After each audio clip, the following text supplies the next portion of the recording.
nhớ rằng ít trong bữa là cái thôn lên tu trong xã và nó tàu chắc là mình chỉ mê số quạt là ha nó có yêu một tháng cho cả breeding season ha cả cotton ở lại video nó như chính chế hình ha okay you guys need to know why it's important and why it matters okay so ku yo su first lo mtan so ka breeding season okay yang talu no ma mo me up tem brother ka ping the message to Korea text to ko hata ka elephant what is the right time or right season to breed ka no know because me sampa hata nu this season and breeding no matter to kick out your ace no okay so ku khana cho me that it's kind of half true and not true okay but back then I did not know why nor understand the depth or the how detailed that okay but now I know about the matrix so ku yong man thang kha cho me okay yes the breeding time and breeding season does matter okay because everything is all program codes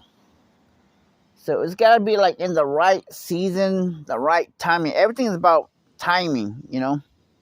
okay and location okay kumale lumatan so ka location in my next video why it's important too okay I'm to know when it's the right breeding season is cho chi lo ka ý yo ka nang te ha po pao na ma po yo cho ka na ma o mi yo cho kan cho đậu pu na ma cho lon đậu pu ma lu season ta ha rong na ma chi le thau lu i lin tu na it's got to be like the beginning January 1st it's got to be the next new year okay it cannot be it cannot be December 31st okay like for example this year you cannot start breeding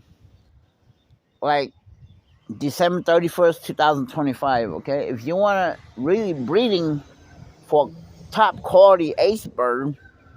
or game bird you got to breed like January 1st 2026 okay I know it sounds stupid it doesn't make sense but hey that's just how the matrix works and that's how the program is going to accept and reject okay so everything works like how computer program works okay even though everything is just electromagnetic program codes energy but it works same thing as a computer graphic program okay kind of got me off topic but that's the correct season and right timing to breed okay thảo lý hình đuวันที่ so xiong một tin cao cho lúc chỉ hình đu nữa okay it cannot be in June it's got to beginning January all the way to May lúc chỉ hình đu là lúc hình đu tin cao chỉ hình đu chế ta cang lúc trong hình đu họ mong là nó chế new season chỉ có breeding season okay the reason why we gotta breed in between lu y hình tu cho lu chỉ hình tu họ là mà thầu lu cha hay chuyện consider nhớ cho winter ha nhớ cho spring no okay so lu cha the cá thà là mình thà mong because temperature plays a big role into too okay but mainly it's the program okay cho con lo chỉ bảo sự bảo program okay but mainly it's the program how the program's going to accept and not reject okay but cho lo bao bo pen sa ta oh yeah weather ku si ja ka chi lu lo sin no na okay, but that's only half the story, okay. So no cũng khá cho mẹ có mẹ hát to ha mẹ bao rồi, okay. Mà chắc cái ha chắc cái tàu trong cái mà mostly của ha majority nữa, okay. Giờ lúc một lâu cho lúc chạy thầu lúc ý hình tu mong cho lúc chỉ hình tu họ nữa, okay. Yeah, once in a while mấy chắc cái cái lâu, you know, it doesn't matter what month of the year, okay. But I'm talking about majority, okay. Hai giờ mấy cho lúc cá thầu lúc chơi lên thầu lúc ý hình tu, ở hình tu, bé hình tu, bao hình tu, chỉ hình tu họ giờ cá xài lên luôn đó, okay. Giờ mấy chắc cá nhà nông mi ai đó nông chị mấy mới cho lúc chơi cá luôn là chị này ha ý là lúc cho là lúc lên size mấy cho nó nữa, thì mấy cho cá nông cá mi ai nữa mấy cho thầu lúc chơi summer là lúc chơi lúc cô hay chị mấy cá hay mi ai sao, okay. khả năng được cho mấy bao hai ta rưỡi cười mấy chỉ tao bao là nhiều lần đó là mấy phiên hoàn rồi ta ở cha cú cho cú giặc cá nà hát chỉ tu lu ta sử dụng tao chấm mi nhiều cá mi ai xí nữa. So because temperature plays a big role, okay. So cái yêu chủ nhỏ cho lu take care lu khỏi area nó nông na, okay. So nó ha chỉ một mất cho DNA cho growth DNA nè, okay. Giống như là mấy cái plant nó sẽ là mấy cái plant mà lấy cho vegetable bây giờ lúc chắc sớm mà nửa mất rồi nè, okay. Mấy cái ô rau tại rau mình bỏ lại giờ rau rong cái bây giờ lúc chắc tôi nói sao, okay. Tại vì mấy cái that's not always true, but mấy cái summer all year round như tao hết, okay. But I'm talking about majority, okay. So that's why cho thứ lọ cá bố bao cho cá đó chỉ bố cho lũ chay là của hàng nó nữa, okay. Lũ ý hình tu tin có chỗ lũ chỉ hình tu cá thà lũ ha cá thà là bạn mày. Another reason too, nhưng mà cá thầu lấy thầu lũ ý hình tu all hình tu bé hình tu họ đó chỉ thầu chắc chắn từ by the end of the year lũ chay cho cá sinh giờ chỉ cho cá từng game ready ha nè chỉ bố tôi cho mình số ha nè. So ít xa bố họ hay bố mang cho chị bố cho là họ nè chị bố rong cả cá lu rong sẽ sai lắm để chỉ lý sẽ cho cá tư mình chờ lắm ta lấy cho cá chồng đó. Sân bay lu cầu ý hình tu có hình tu bố nó cho cá hàng chờ đó. But nowadays it doesn't work like that because cái cá chỉ cá chỉ chồng là cá lỗ thì có chồng tàu lấy cái cá nhá ăn được cầu ý lý cho cái chồng tàu có toàn sáng thế này, okay. Khả nó cho bao giờ cá bao nhớ là mà bố never cho cá bao ý rồi off top mình chỉ là thọ cho con hai dạng gì hết thì nhớ là mà cho cá chỉ cá bao o mà bố chỉ trong đầu nhảy ra nó là thay lấy dạng đó mình sẽ thay cho cá thì thay té mà cái chồng bao ý mà bố chỉ never đầu đó sẽ tụ trò hết tụ họ hay ăn đầu sao tại mình sẽ bố cho anh kinh lũ bố trong mình đầu trên này có bé bao chiều chỉ chiều lăng bắt thay mà nhập upload all số, okay. Họ upload ý mà bốn đầu small game bốn đầu còn tất cả cái đấy sẽ bốn đầu ăn đầu xong thì sẽ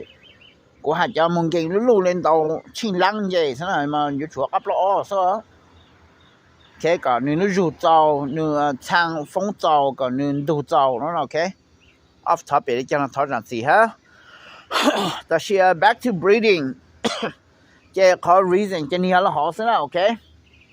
Nhưng bố cho họ chơi by the end of the year chơi sport dancing season chơi bố họ tao cho mình đâu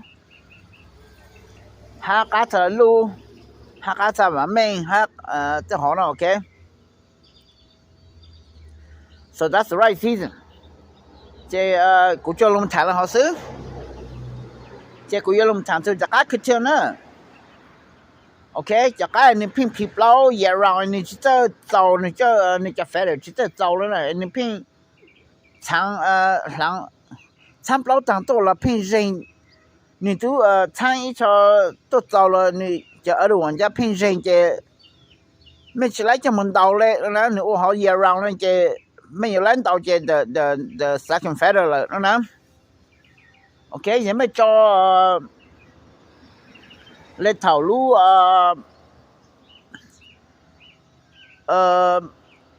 กูขี้ขี้ช้าแต่กูขี้ช้าเลย头จอกูจะจอนะฮะกูปุ่นนะเลยไปจอตัวเลย头路จอ零度9零度9 1 9 0度นะไอ้นี่ตัวรู้จักจังนะจะไปจะ next year นี่就要 get ready อัน到นะ开始上นะจะนี่จะกันสิเปล่าหรอฮะนะนี่จะกันผิดเปล่าฮะจะก็สิลัน到เลยนะโอเค so กู看นะจะไม่บอกจะกันขึ้นเทือนนะโอเคไทยมาไทยจะขึ้นเทือนนะ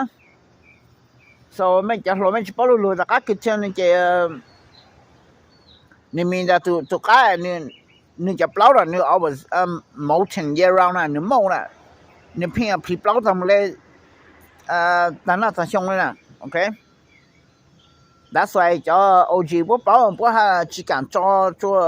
จะ other season นะ不哈做路100度经过90度了现在不哈去have to deal with the BS right there okay so กูสั่งลำถางคันเราจะไม่ซื้อแต่ฉันไม่ได้จอดบราก้ายังไม่จอดนี่จริงมันจะเปล่ามอไม่พอนี่จริงมันจะเปล่ามอนี่จริงพลิกเปล่าแล้วไม่จอดสินใจจริงนี่อยู่ที่เจ้าแล้ว